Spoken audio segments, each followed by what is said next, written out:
Ağdaş rayonunda yerləşən heyvan satışı bazarı fəaliyyətini bərpa edib.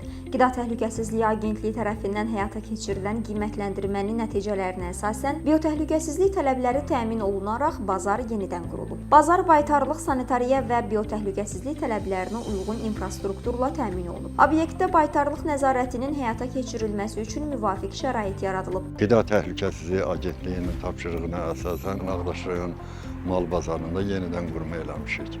Yenidən qurmanın nəyidən ibarətdir? Dez baryerlər hazırlanıbdır, giriş-çıxışda. İri buynuzlu heyvanlar üçün naves düzəlibdir, yem qabları qoyulubdur. Həmçinin qoyunlar üçün, kiçik buynuzlu heyvanlar üçün hazırlanıbdır, qoyulubdur.